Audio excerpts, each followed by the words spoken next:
देखते हैं आज फिजिक्स ऑप्टिक्स में पूर्ण आंतरिक परावर्तन, टोटल इंटरनल रिफ्लेक्शन। आप जानते हैं सभी कि अगर प्रकाश का अपवर्तन क्या है, जब एक माध्यम से दूसरे माध्यम में प्रकाश किरण जाती है तो वह अपने दिशा से मुड़ जाती है। इसी को प्रकाश का अपवर्तन कहा जाता है। अगर ये विरल माध्यम है, विरल माध्यम, और ये सघन माध्यम है,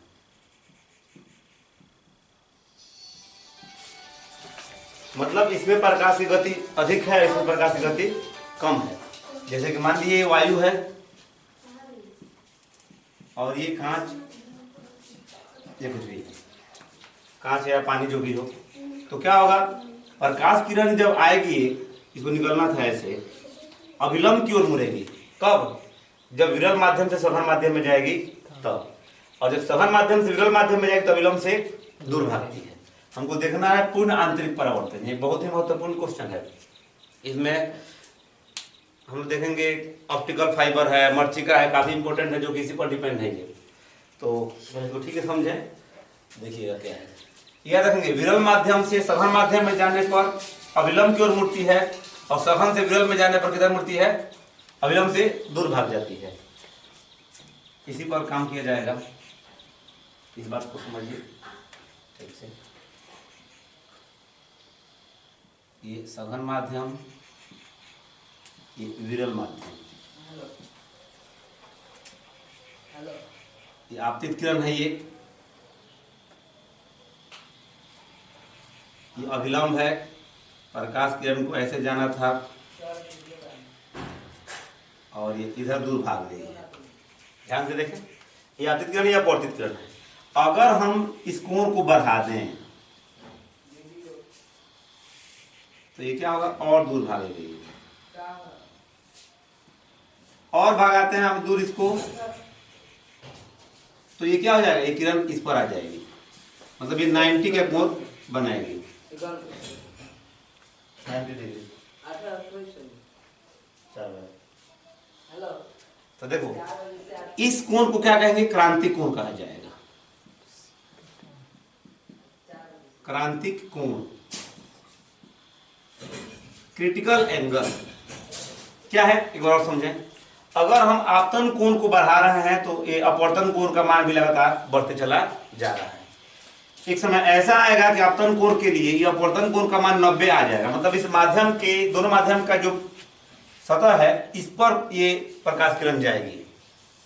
तो इस कोण को क्या कहेंगे, क्रांतिक कोण कहा जाता है। तो आपतन कोण का वह मान जिसके लिए अपवर्तन कोण का मान 90 डिग्री हो जाता है, उसको क्रांतिक कोण कहा जाता है। और अगर अब हम इस क्रिटिकल एंगल से भी अधिक कर दें आपतित किरण को, ये प्रकाश किरण जिस माध्यम में आ रहे थे उसी माध्यम से निकल जाएगी। इसी घटना को पूर्ण आंतरिक परावर्तन कहा जाता है। मतलब यदि सघन माध्यम से विरल माध्यम में प्रकाश किरण प्रवेश करती हो और आपतन कोण का मान क्रांतिक कोण से अधिक हो जाए, तो प्रकाश किरण अपनी ही उसी माध्यम में पुनः वापस लौट आती है। इस घटना को पूर्ण आंतरिक परावर्तन कहा जाता है। तो देखेंगे इसका डिफिनेशन क्या लिखेंगे पूर्ण आंतरिक परावर्तन का। प्रकाश किरण के सघन माध्यम से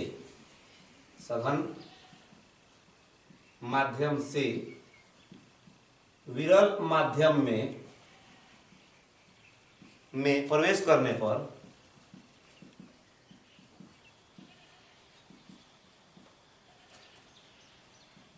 आपतन कोण का मान क्रांतिक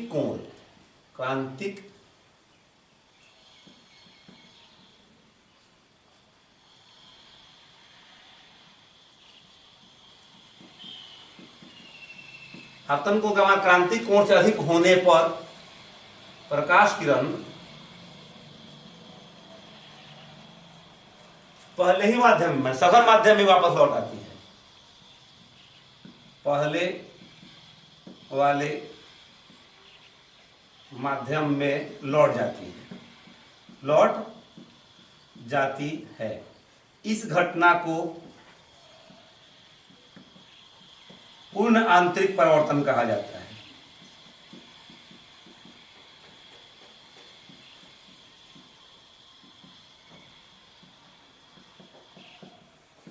पूर्ण आंतरिक परावर्तन कहा जाता है, मतलब होना चाहिए था अपवर्तन, लेकिन हो गया क्या, परावर्तन। तो इस घटना क्या कहेंगे, पूर्ण आंतरिक परावर्तन। शर्त क्या है कि सघन माध्यम से विरल माध्यम की ओर प्रकाश किरण का जाना चाहिए। विरल माध्यम से सघन माध्यम में जाएगा तो ये नहीं होगा। और दूसरा शर्त क्या है कि क्रांतिक कोण से अधिक होना चाहिए। देख लेते हैं क्रांतिक कोण के बारे में।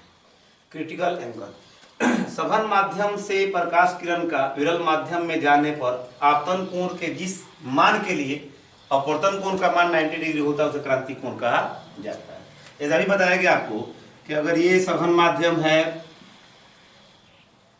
और ये विरल माध्यम है, ये आपतित किरण है, ये अविलंब है, तो ये अविलंब से दूर भागेगी।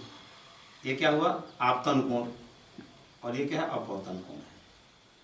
इससे हम दूर लेके जाएंगे तो ये और आगे बढ़ती चली जाएगी। अगर एक समय ऐसा आए जिसके लिए अपवर्तन कोण इस सतह पर ही जाए, यानी कि ये कितना कोण पर, 90 डिग्री का, तो इस आपतन कोण के मान को CI क्रिटिकल एंगल कहा जाता है।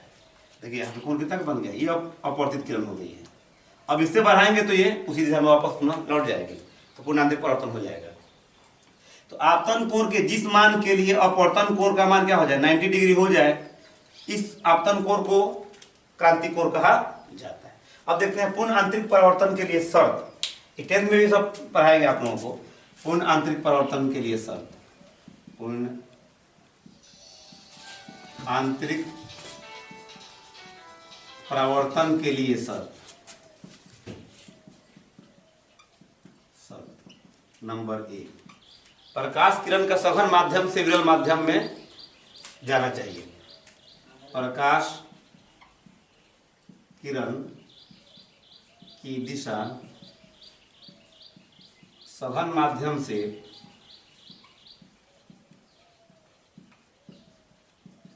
विरल माध्यम में होनी चाहिए। अगर विरल माध्यम से सघन माध्यम में जाएगा तो पूर्ण आंतरिक परावर्तन नहीं होगा, सघन से विरल में होना चाहिए। दूसरा, आपतन कोण का मान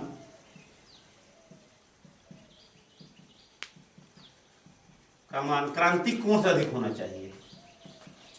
क्रांतिक कोण से अधिक होना चाहिए।